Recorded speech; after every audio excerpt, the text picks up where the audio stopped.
What's going on, everybody? Welcome to the Rent-ish Podcast Season 2. I'm Zach, and I'm here with my co-host, Patrick. We're two rookies chasing the dream of real estate investing. In this podcast, we'll talk about property management, wild stories, and everything in between. We don't know it all yet. But that's the point. We're learning as we go, just like you. We'll bring in the experts to educate and inform us, and we'll figure it out together. So let's laugh, learn, and dive into real estate side by side. Patrick, what up? I'd say you're... Oh, you snuck in a what up. I'd say you're 2 for 2 now. Two episodes deep. You got the intro done.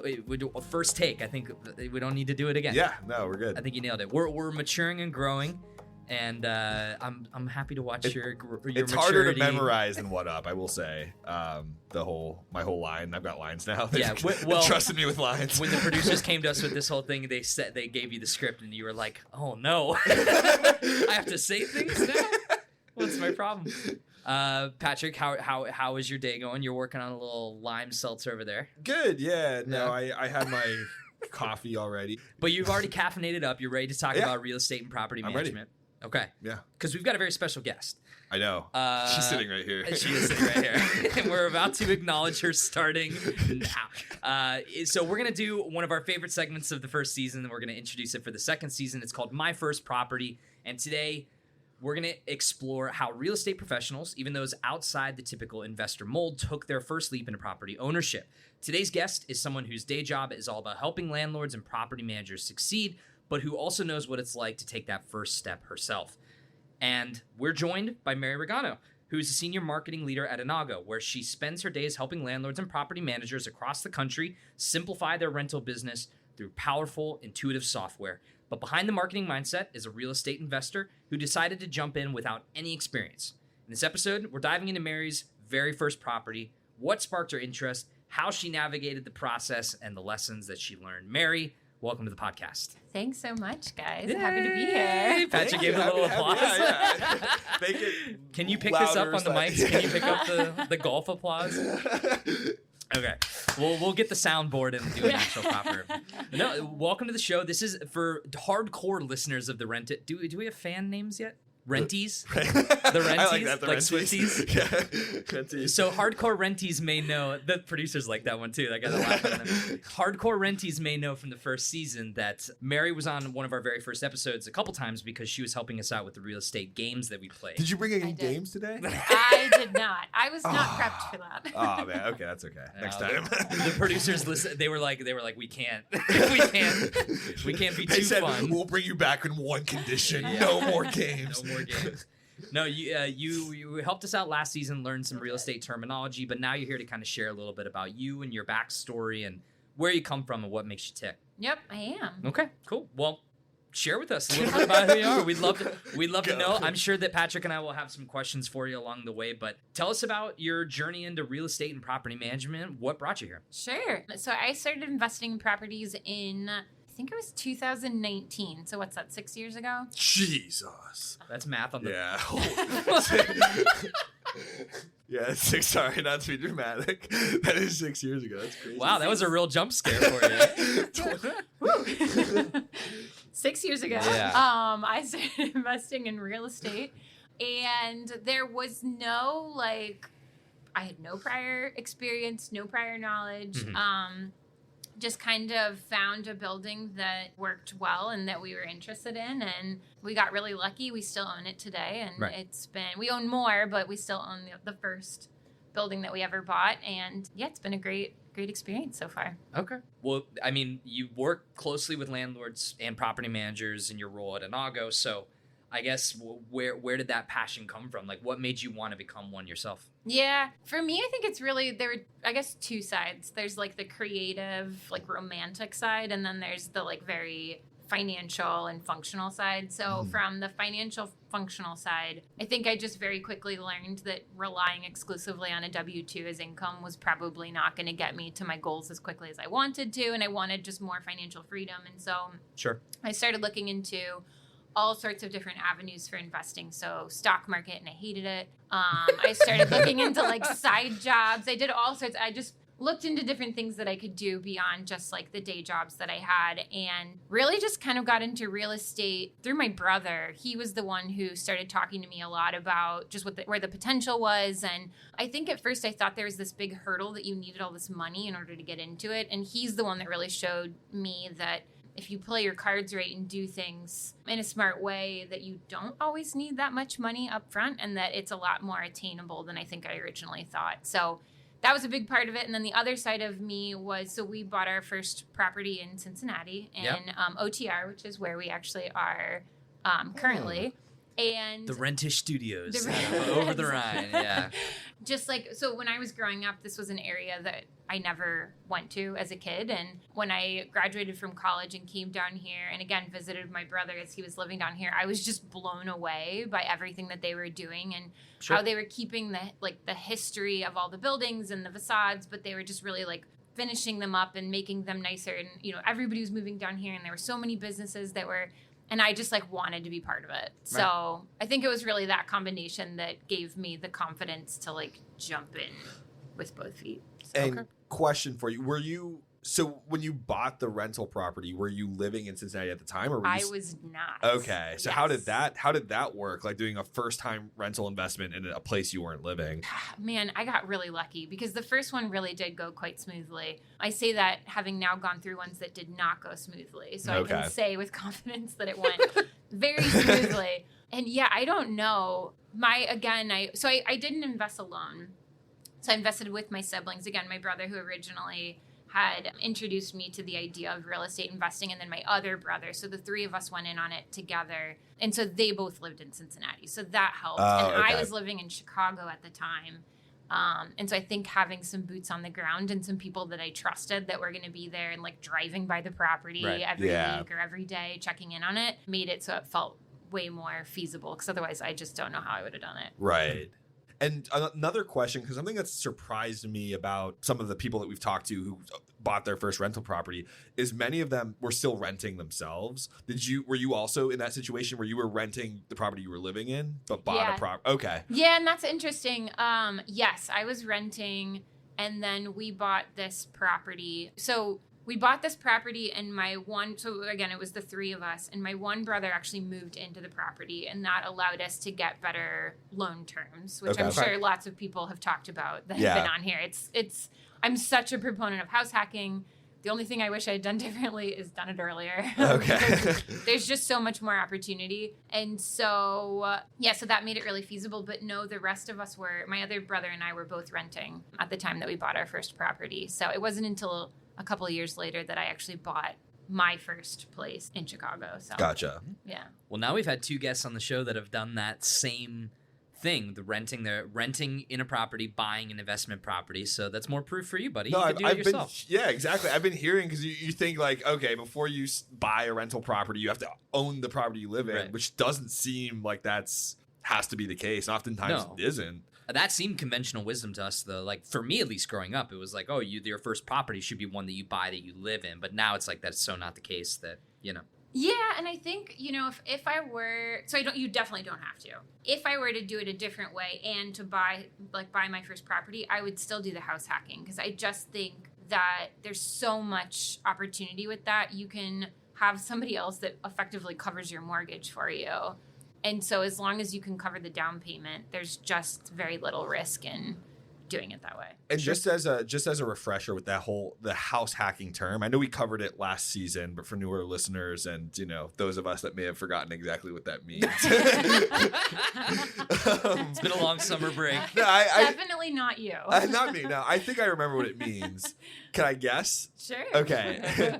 Is that where you live in a property and rent out another portion of that property to somebody else? Correct. Yeah. So some people do it where they might buy a 3-bedroom apartment and they rent out one of the bedrooms. So they rent it out to their friends. A lot of people will do that, especially if like you're young and you're single. Other people, like the first one that we house hacked outside of the property that my brother lived in, my husband and I actually house hacked in Chicago, and we bought a duplex. Okay. So we lived in one of the apartments and we rented out the other apartment. So that specifically is something you're a major proponent of. Yes. Like, okay. Huge, because it's a quicker way to acquire more and more properties. And so what you'll see is some investors do is especially if you start earlier in life, you can jump from property to property. So like you have to live in the property for a year, and you probably want to live in the stay stationary for a year. So you go out, you buy the property, you start house hacking, you live there for a year, and then you can go on and get your next property. And you get renters for that existing one. And it's a way to build out your portfolio in a very affordable way, because when you buy it and you're going to live in it, you're not required to put as much down as you do. An investment property requires a 20% minimum down payment. But when you're living in it, you get the FHA loan or whatever it's... Right, exactly. Okay. So then you can... Now there's like... Look at you pulling the letters out of your pocket like that. That was impressive. People listening might be like, well, FHA doesn't always apply, and that's fair. There's limits and there's certain things that can restrict you on it. But there's just a lot more opportunity when it's seen as a purchase that's intended for personal use and not for business use. Okay. And so it gives you a lot more flexibility. You can also get better like construction loan terms. So if you buy a place that needs to be renovated, you can do that a little bit easier. So there's just a lot more opportunity if it's a place that you're actually going to live in. Got it. Well, tell us a little bit, speaking of the place itself. So your first investment property, tell us about the place. What made it, why was it that location? Other than the fact that it was just over the Rhine and it's a cool area. Yeah. But was there anything else about the building, anything about the style of the place that you ended up landing on that made you want to go there? Yeah, so we had looked at a couple, and we talked about it for like a year. It took us a long time to pull the trigger on it. And I think, again, because there was just this like scary hurdle of like, can we do this? Like, this seems like a lot. Like, we don't know anything about real estate. Like, what are we doing? And so we'd been looking for a while, and I would say all different types of places. We looked at condos, we looked at buildings. And this one, I think what really pulled the trigger on this one is I remember walking through the building, and we had a real estate agent, and I believe her name was Linda. She walked us through the building, and there was another group that was walking through the building at the same time of us with a different real estate agent. Okay. And the real estate agent kept pointing out all these issues with the building, because it was we were like, this is a great price. Like, for the area, we were so excited. And he starts pointing out all these issues with the building to the people who's walking through it, and he was like, you don't get this building. There's a mess there. There's a mess there. This is going to cost you a fortune. This is a money pit. And Linda, our real estate agent, turned to us and she whispered, and she goes, this guy doesn't know what he's talking about. And he said, I'll explain when we get outside.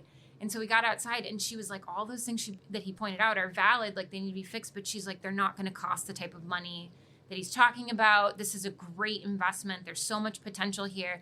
And I think we just like trusted Linda and like did it. And we were like, this is really like, we got to jump on this one. And yeah, I feel like it was like one of those just like stars aligned, and we were like, let's try it. And we threw out an offer that we were like, we felt confident in. It was definitely below asking, but we were like, let's just see. Like, let's see if we can even like get them to like play ball with us. And they did. And so then that's kind of how it... Wow. All because of Linda. Wow. And Linda was right? Like, the fixes didn't end up costing... Yeah, Linda was right. Wow. Okay. I know, Linda was right. Yeah, we gotta have Linda on the pod. Yeah. Hashtag Linda was right. Get that trending.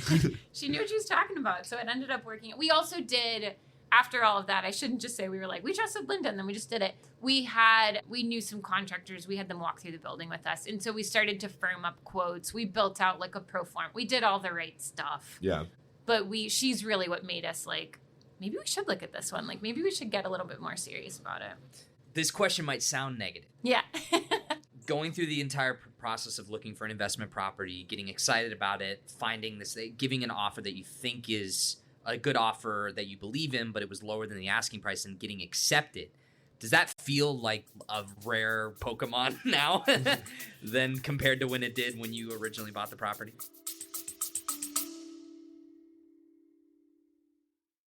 Spending less and getting more is a no-brainer. That's why serious landlords choose Innago. Forget the myth that free software means weak features. Innago delivers everything. Tenant screening, lease signing, rent collection, and more. For free.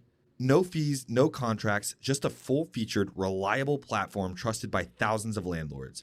Plus, their top-rated support team is always ready to help.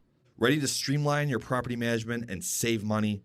Visit Innago.com today. That's INNAGO.com/podcast. Yes, it's now I've gone through the process of buying investment properties and buying my house that I live in. And I think those two are very different scenarios. Okay. For an investment property, for all of our investment properties, we focus on buildings that we want to renovate. because we feel like we have the most opportunity to negotiate and get the types of deals that we want. And now that we've done it enough times, we feel like we have enough comfort in doing it that way, bringing the like value back to the building and then renting it out. So we feel like that's where we can get the most like bang for our buck, I guess. So we've had good success with that. I will say though, on the reverse side, buying a house for myself, I certainly was not able to have the same type of negotiating power that I did with like trying to buy investment property. So I think the deals are still out there. Okay. You just have to be willing to sometimes take a little bit of a risk. If the property's in perfect condition, that's the place that everyone wants, right? If it needs no work, if it doesn't need a creative eye or whatever, that's where everyone's going after. And so those ones aren't going to go significantly under asking. But the ones that like, you know, there's some issues and yeah, it's going to take a little elbow grease and stuff. Those are the ones where the best example I have is there's so many people that sell properties that don't clean them.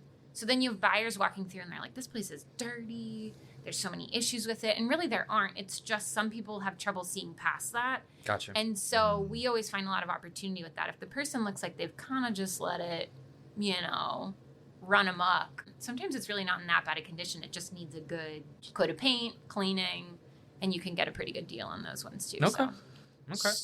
So yeah, quick question. Something that you said made me just think of this. So and like the last part's kind of not necessarily what I'm asking about, but like a property that needs more like actual work, like more money to fix important things. Obviously, like you could get like a lower price on the property for it, but that price that you would be paying in renovation isn't included in like mortgage payments, right? Like you have to pay that up front. So Is that something like that you really have to consider? Like let's say there's like a property that you get a really good deal on, but it requires so much money in renovations that you can't afford that, whereas you might be able to afford a property that's more expensive, but you don't have to do as many renovations and don't have to do as big of a down payment essentially. Right.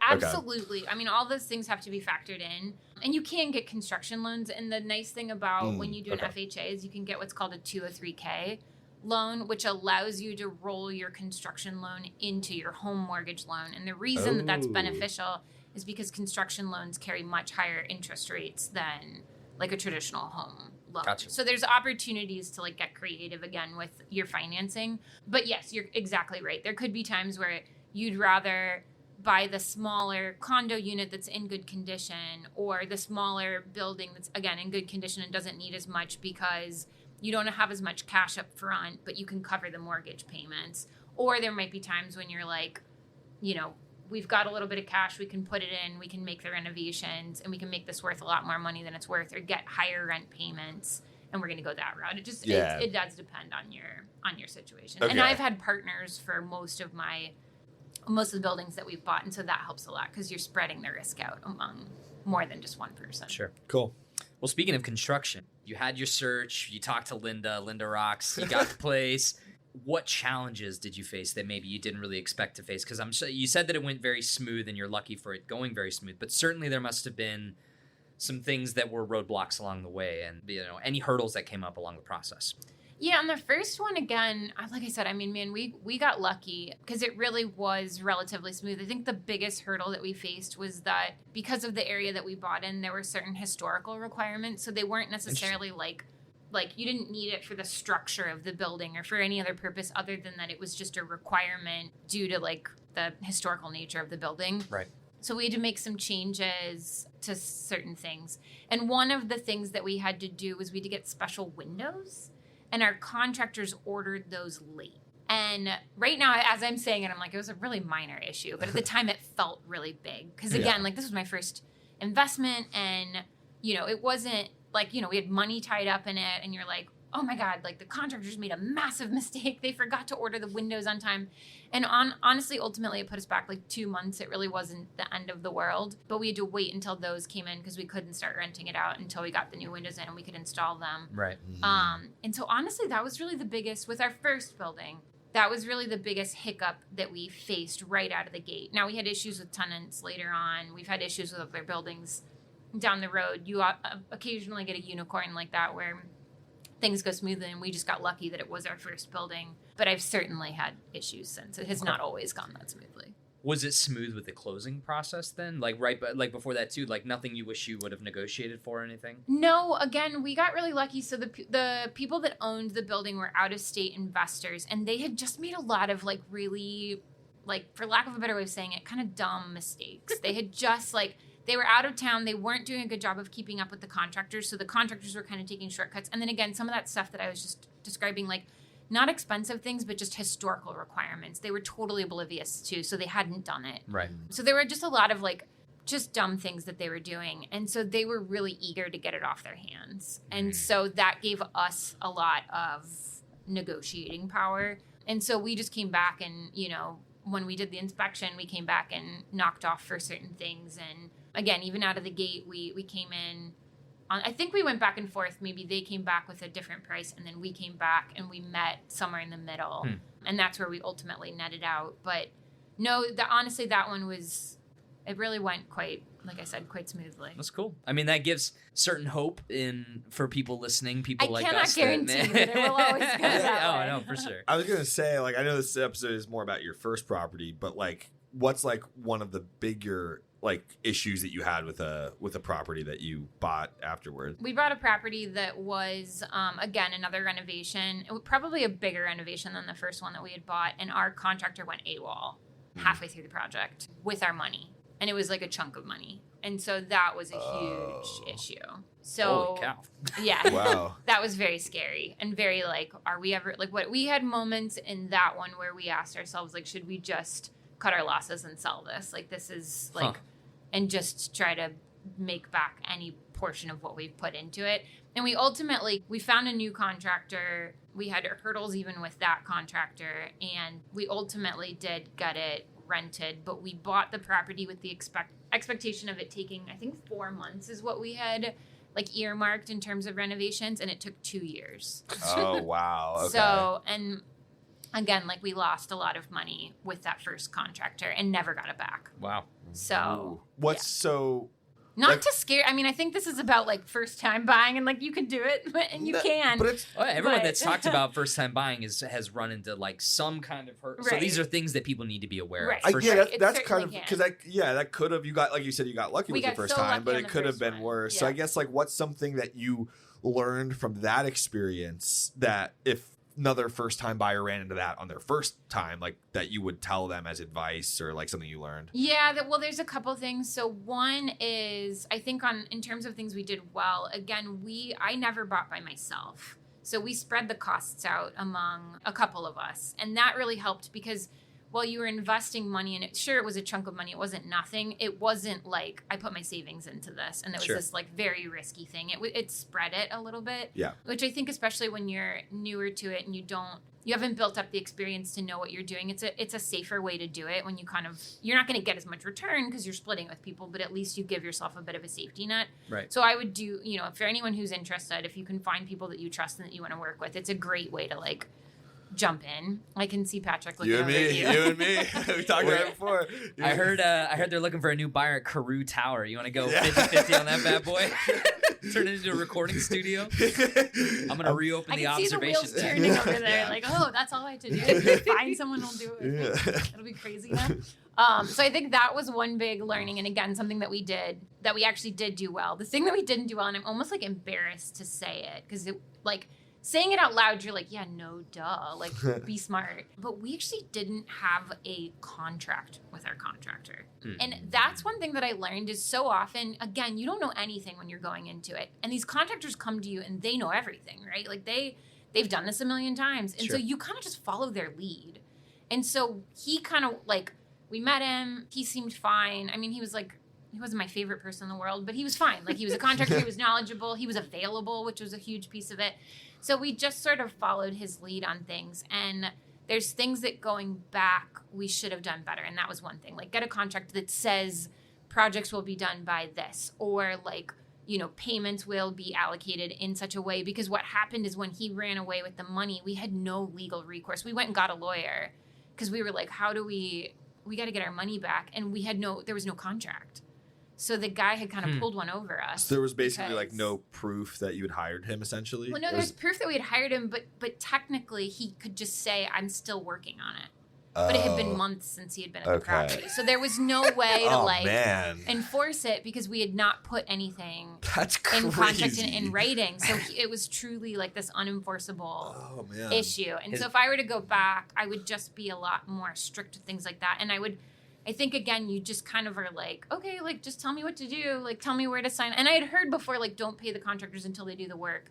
And they had done the work. They told us it was done, but we didn't go and really, like, bring an inspector through or check it. And so, it was just silly things that, like, again, they're almost embarrassing to say. But that's good to know. Like, I wouldn't think of that, though. Yeah. You know, if it was my first time, I'm going to be like, this guy knows everything and I know nothing. Like, just do you know? this. Yeah, Right. Like, oh, this is, and we did, I shouldn't say that. We signed a contract.